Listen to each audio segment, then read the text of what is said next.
Good morning, students. Good morning, students. My name is Subhash Kumar Kaswan. Alok math classes Subhash Kaswan YouTube channel में एक बार फिर से आपका स्वागत है. तो बेटा एक बार सभी बच्चे Alok math classes Subhash Kaswan YouTube channel को एक बार सब्सक्राइब जरूर कर दें. बेटा सभी बच्चे सब्सक्राइब जरूर कर दें तो ताकि नई वीडियो जो है वो आपके पास आ सके. तो हम बेटा चैप्टर सृजन मैथ जो हमारा चल रहा था, सृजन मैथ में चैप्टर 13 हमारा कंप्लीट हो चुका है. लेकिन बेटा सर्कल वाले चैप्टर में एक इम्पोर्टेंट थ्योरम है जो एमसीक्यू में जिसमें से क्वेश्चन पूछा जाता है. तो अगर वो थ्योरम आपके लिए बहुत जरूरी है, इम्पोर्टेंट थ्योरम है, वो आपकी बुक में नहीं दी हुई, ना आपके सृजन में है और ना आपके एनसीईआरटी में है, तो वो थ्योरम मैं करवा रहा हूँ आपको. ये बहुत इंपॉर्टेंट थ्योरम है और उससे रिलेटेड क्वेश्चन कई बार एग्जाम में पूछ लिया जाता है. तो मोस्ट इंपॉर्टेंट थ्योरम, तो आज मैं एक थ्योरम करवाने जा रहा हूँ तो बहुत ज़्यादा इंपॉर्टेंट है. एग्जाम में जो एमसीक्यू में जो 1 नंबर के क्वेश्चन में या 2 मार्क्स के क्वेश्चन में कई बार क्वेश्चन पूछ लिया जाता है और कई बार 5 और 6 मार्क्स की पूरी थ्योरम पूछ ली जाती है एग्जाम के अंदर. तो ये आपके सर्कल से चैप्टर से रिलेटेड है, बट आपके मैथ्स में ये थ्योरम नहीं दी हुई, ना ये एनसीईआरटी में ना ये सृजन में है. तो ये बहुत इंपॉर्टेंट थ्योरम है जो मैं आपको करवा रहा हूँ और इससे रिलेटेड काफ़ी सारे सम आपके हो सकते हैं जो इससे रिलेटेड आपके सम जो भी आप इससे रिलेटेड सम करोगे. तो चलिए इस थ्योरम का नाम है अल्टरनेट सेगमेंट थ्योरम या tangent code theorem. This is the most important theorem. चलिए बेटा आज हम स्टार्ट करते हैं, एक बहुत इंपॉर्टेंट थ्योरम करते हैं सर्कल वाले चैप्टर की जिसका नाम है अल्टरनेट सेगमेंट थ्योरम या टेंजेंट कोड थ्योरम. तो देखिए हमारे पास ये है अल्टरनेट सेगमेंट थ्योरम. इसको हम अल्टरनेट सेगमेंट थ्योरम भी कह सकते हैं और इसको हम कह सकते हैं टेंजेंट कोड थ्योरम और इसको बेटा टेंजेंट कोड थ्योरम भी हम कह सकते हैं. अब देखो ये थ्योरम हमारे पास क्या है, द एंगल बिटवीन ए कोड and a tangent is equal to the angle in the alternate segment. वो कहता है एंगल बिटवीन ए कोड एंड ए टेंजेंट. वो कहता है एक कोड और टेंजेंट लाइन के बीच का एंगल, एक कोड और टेंजेंट लाइन के बीच का एंगल इक्वल है, किसके इक्वल है, to the angle in the alternate segment, यानी कि अपने अल्टरनेट सेगमेंट में बने एंगल के इक्वल होता है. तो इसको बोलते हैं बेटा अल्टरनेट सेगमेंट थ्योरम या tangent code theorem. This is the most important theorem. इससे रिलेटेड क्वेश्चन कई बार एग्जाम में पूछ लिया जाता है. तो ये बहुत इंपॉर्टेंट कंसेप्ट है, बहुत इंपॉर्टेंट थ्योरम है जो आपके लिए आप सभी बच्चों ने करनी है और सभी बच्चों ने इस थ्योरम को करना है ताकि कहीं भी आप 1 नंबर से भी चूक ना जाए, कहीं भी आप मार ना खा जाए. ठीक है ना बेटा. तो ये बहुत इंपॉर्टेंट थ्योरम है. चलिए हम आज शुरू करते हैं अल्टरनेट सेगमेंट थ्योरम या टेंजेंट कोड थ्योरम. तो देखिए सबसे पहले ये हमारे पास एक सर्कल है, ये हमारे पास एक सर्कल है और ये है बेटा टेंजेंट लाइन और ये हमारे पास एक कोड है. तो सबसे पहले गिवन में लिखेंगे in circle OR P Q is tangent line. ये हमारे पास एक टेंजेंट लाइन है और ए बी ये हमारे पास कोड है. तो क्वेश्चन क्या कह रहा है, द एंगल बिटवीन ए कोड एंड टेंजेंट, कहता कोड और टेंजेंट के बीच का एंगल. कोड ये हमारे पास कोड है ए बी, ये हमारे पास कोड है और ये टेंजेंट लाइन है. कोड और टेंजेंट लाइन के बीच का एंगल, कोड और टेंजेंट लाइन के बीच का एंगल, एंगल 1 अपने अल्टरनेट सेगमेंट. अल्टरनेट सेगमेंट कौन सा है, इससे कोड से कौन सा सेगमेंट बन रहा है, ये वाला. इस कोड से ये वाला जो सेगमेंट बन रहा है ये वाला, यानी कि एंगल 1 एंगल 2 के इक्वल करना है. यानी कि कोड हमेशा याद रखना बेटा, टेंजेंट लाइन और कोड के बीच का एंगल, टेंजेंट लाइन और कोड के बीच का एंगल अपने अल्टरनेट सेगमेंट के इक्वल होता है. तो इसका अल्टरनेट सेगमेंट ये वाला होगा, ये वाला. ठीक है ना. तो एंगल 1 बेटा किसके इक्वल है, एंगल 2 के. एंगल 1 आपका एंगल 2 के इक्वल है. तो सबसे पहले हम लिखें गिवन में इन सर्कल ओआर पी क्यू हमारे पास एक टेंजेंट लाइन है और ए बी हमारे पास एक कोड है, ए बी कोड. उसके बाद टू प्रूव, हमें क्या प्रूव करना है, हमें प्रूव करना है टेंजेंट लाइन और कोड के बीच का angle, the angle between a कोड एंड टेंजेंट इज इक्वल, किसके इक्वल है, angle in the alternate segment. यानी कि इस कोड से जो सेगमेंट बन रहा है, इस कोड से ये वाला सेगमेंट बन रहा है, यानी कि एंगल 1 एंगल 2 के इक्वल करना है. एंगल 1 हमें किसके इक्वल करना है बेटा, एंगल 2 के इक्वल करना है. अब यहां पर एंगल 1 क्या है, एंगल 1 हमें दे रखा है बेटा ये वाला बी ए क्यू. एंगल 1 दे रखा है बी ए क्यू और बेटा एंगल 2 हमें क्या दे रखा है, एंगल 2 हमें ये दे रखा है ये वाला ए सी बी. तो एंगल 1 हमें एंगल 2 के इक्वल करना है. एंगल 1 है बी ए क्यू, बी ए क्यू और एंगल 2 कौन सा है बेटा, ए सी बी. इसको हमें इसके इक्वल करना है. एंगल 1 हमें एंगल 2 के इक्वल करना है. तो बेटा सभी बच्चों को समझ आ गया. वो क्वेश्चन में क्या कह रहा है कि टेंजेंट लाइन और कोड के बीच का एंगल, टेंजेंट लाइन और कोड के बीच का एंगल अपने अल्टरनेट सेगमेंट में बने एंगल के इक्वल होता है, यानी कि इसके एंगल 1 एंगल 2 के इक्वल है, इन दोनों के इक्वल करना है। ये बहुत इंपॉर्टेंट थ्योरम है बेटा, इससे रिलेटेड क्वेश्चन पूछा जाता है एग्जाम में। तो अब हम करेंगे कंस्ट्रक्शन। तो कंस्ट्रक्शन में सबसे पहले हम क्या करेंगे बेटा, कंस्ट्रक्शन में सबसे पहले हम करेंगे OA और OB को ज्वाइन कर देंगे। तो मैं यहां क्या करूंगा, OA को ज्वाइन कर दूंगा और इधर OB को मैं ज्वाइन कर दूंगा। तो ये हमारे पास है रेडियस, ये भी हमारे पास रेडियस। तो मैंने ज्वाइन कर दिया OA एंड OB। तो मैंने कंस्ट्रक्शन में ज्वाइन कर दिया ज्वाइन OA एंड OB। आपने क्या करना है, OA और OB को ज्वाइन करना है। आप चाहो तो इसको डॉटेड भी कर सकते हो, OA एंड OB हमने ज्वाइन कर दिया OA एंड OB। आप चाहो तो इसको डॉटेड कर सकते हो बेटा, ज्वाइन OA एंड OB। अब हम क्या करेंगे, प्रूफ से करेंगे इसको। तो प्रूफ में सबसे पहले हम क्या करेंगे बेटा, देखो प्रूफ के अंदर सबसे पहले हम क्या करेंगे बेटा, सबसे पहले हम करेंगे इन सर्कल OR। हम लिखेंगे in circle OR, in circle OR। इसमें बेटा क्या इक्वल है, सर्कल में क्या चीज इक्वल है बेटा, सर्कल में देखो ये रेडियस है। अब इस ट्रायंगल में देखो, इन ट्रायंगल AOB, तो मैं यहां पे लिख रहा हूं इन ट्रायंगल AOB में मैं यहां लिख रहा हूं in triangle AOB, in triangle AOB में OA OB के इक्वल है। जो आपका OA है ना वो OB के इक्वल है। तो मैं यहां पे लिख सकता हूं OA इज इक्वल टू में OB। जो आपका OA है, जो आपका OA है वो OB के इक्वल है। क्यों बेटा, रेडियस आप लिखोगे रेडियई, क्या लिखोगे, radii of same circle. OA OB के इक्वल है, ये हमारी रेडियई है, रेडियई ऑफ सेम सर्कल, ठीक है ना, यानी कि ये इसके इक्वल है। तो बेटा आप ये देखो, अब जब ये इसके इक्वल है तो ये वाला एंगल 3 और ये वाला एंगल 4, यानी कि 3 4 के इक्वल होगा, क्योंकि angle opposite to equal sides. देखो बेटा साइड इक्वल तो एंगल इक्वल, ये दोनों साइड इक्वल है ना, तो ये वाले दोनों एंगल भी क्या हो जाएंगे, इक्वल हो जाएंगे। किसी भी ट्रायंगल की अगर 2 साइड इक्वल हो तो उसके ऑपोजिट एंगल भी क्या होते हैं बेटा, इक्वल होते हैं। तो OA OB के इक्वल है तो एंगल 3 एंगल 4 के इक्वल है। तो हम यहाँ पे लिखेंगे angle 3 is equal to angle 4। यहाँ पे हम इसका रीजन लिखेंगे बेटा, एंगल 3 इज इक्वल टू में एंगल 4। एंगल 3 जो है ना, ये देखो ये दोनों रेडियस इक्वल है, ये दोनों साइड इक्वल तो ये दोनों एंगल इक्वल, साइड इक्वल तो एंगल इक्वल, और अगर एंगल इक्वल तो साइड इक्वल। तो हमें साइड इक्वल दे रखी है क्योंकि ये रेडियस है, ये वाली रेडियस इक्वल है। तो बेटा एंगल 3 और 4 दोनों इक्वल हैं। क्यों, angle opposite to equal sides. यहां पे लिख सकते हो angle opposite to equal side, angle opposite to equal sides, angle opposite to equal sides. हम लिख सकते हैं बेटा angle opposite to equal sides. देखिए आप, एंगल 3 एंगल 4 के इक्वल क्यों है, angle opposite to equal sides. यहां तक समझ आ गया सभी बच्चों को। अब इसके बाद देखो बेटा, अब इसके बाद हम कैसे करेंगे इसको, देखिए अब इसके बाद हम करेंगे इसको,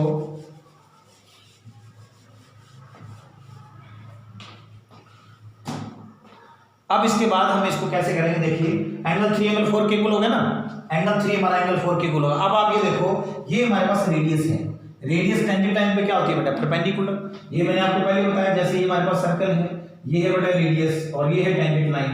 तो रेडियस टेंजेंट लाइन पे क्या होती है, परपेंडिकुलर। तो ये वाला एंगल कितना होता है, ये वाला एंगल हमेशा 90 डिग्री होता है। रेडियस टेंजेंट लाइन पे क्या होती है बेटा, परपेंडिकुलर। तो ये वाला एंगल कितना होता है, 90 डिग्री। तो बेटा इसमें OA जो है ना, आप लिखोगे OA परपेंडिकुलर है, OA परपेंडिकुलर PQ। OA जो है ना, आप लिख सकते हो OA जो है ना, OA perpendicular PQ। OA PQ पर क्या है बेटा, परपेंडिकुलर। क्यों है इसका रीजन, तो radius perpendicular tangent, radius perpendicular tangent. Radius tangent line पे क्या होती है बेटा, परपेंडिकुलर होती है। तो ये वाला एंगल OAQ, ये वाला एंगल आपका क्या होगा, 90 डिग्री, एंगल OAQ। तो मैं यहाँ पे लिखूंगा एंगल OAQ जो है वो आपका 90 डिग्री है। OAQ आपका कितना है बेटा, 90 डिग्री है। अब ये देखो इन दोनों का सम क्या होगा, इन दोनों का OAQ हमारा 90 डिग्री है। रेडियस टेंजेंट लाइन पे क्या होती है बेटा, परपेंडिकुलर होती है। तो ये वाला सम हमारा क्या होगा, 90 डिग्री होगा। तो मैं यहाँ पे लिखूंगा angle 4 plus angle 1 is equal to 90 degree, इन दोनों का सम। ये माना 90 डिग्री है, तो ये पूरा 4 प्लस एंगल 190 डिग्री। तो यहाँ से बेटा आप एंगल 4 निकाल सकते हो, यहाँ से आप क्या निकाल सकते हो, एंगल 4 निकाल सकते हो। चलिए अब इसके बाद हम इसको कैसे करेंगे, देखिए ये मैं इरेज कर देता हूं।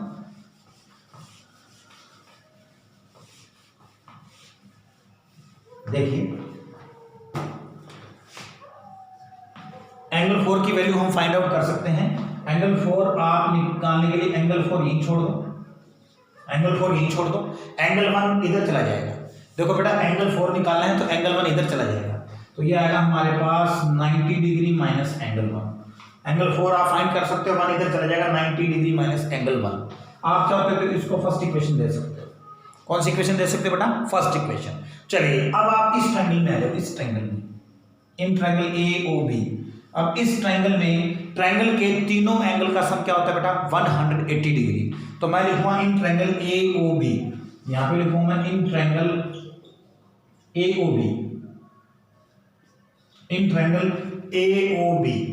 अब इस ट्रायंगल की बात कर रहा हूं मैं, तो ट्रायंगल के तीनों एंगल का सम क्या होता है, 180 डिग्री। ये हमारे पास है एंगल AOB, यहां पे लिखूंगा मैं angle AOB plus angle 3 plus angle 4 equal में होगा 180 डिग्री। आप इसका रीजन दे सकते हो एंगल सम प्रॉपर्टी, यहां पे लिख सकते हो एंगल सम प्रॉपर्टी, ठीक है। इसको शॉर्ट फॉर्म में लिख दिया मैंने, यहां पे शॉर्ट फॉर्म में लिख दिया ASP मतलब एंगल सम प्रॉपर्टी। ASP का मतलब एंगल सम प्रॉपर्टी।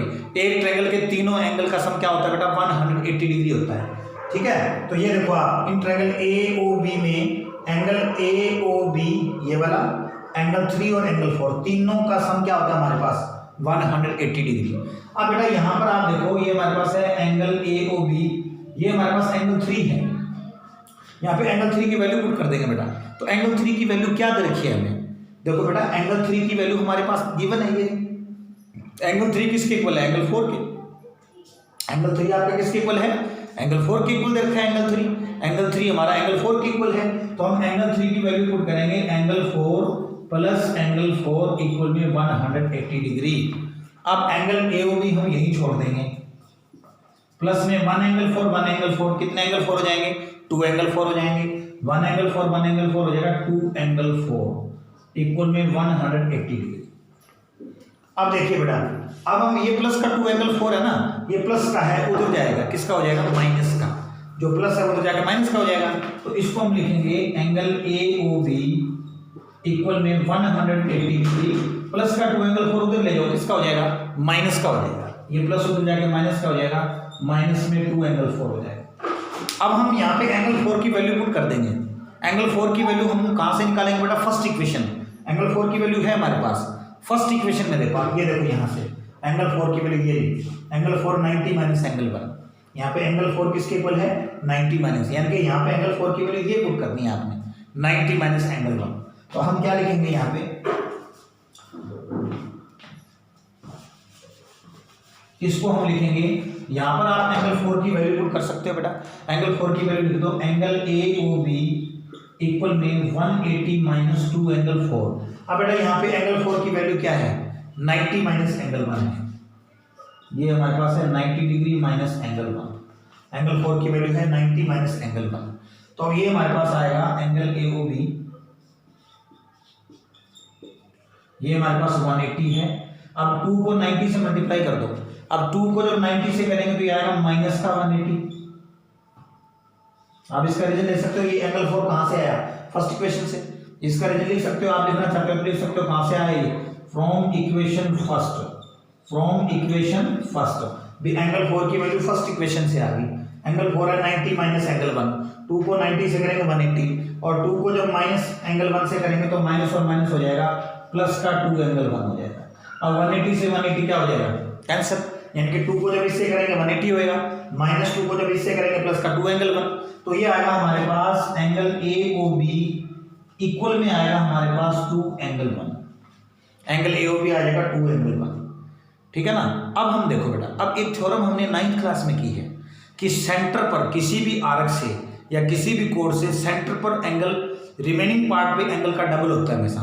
सेंटर पर एंगल क्या होता है, रिमेनिंग पार्ट पे जो एंगल बनेगा उसका डबल होता है। ये आप 9th में कर चुके हो, थ्योरम 10.8 आपने किया है 9th में। देखिए मैं थोड़ा सा बताता हूँ आपको, आपने 9th में पढ़ा है, देखिए आपने 9th में ये पढ़ा है कि किसी, ये देखिए आप मान लो आपने 9th में पढ़ा है कि किसी भी आर्क से सेंटर पर बना एंगल, ये वाला, अब ये जो आर्क है मान लो सपोज करो ये हमारे पास एक आर्क है, अब इस आर्क से ये सेंटर पे बन रहा है एंगल,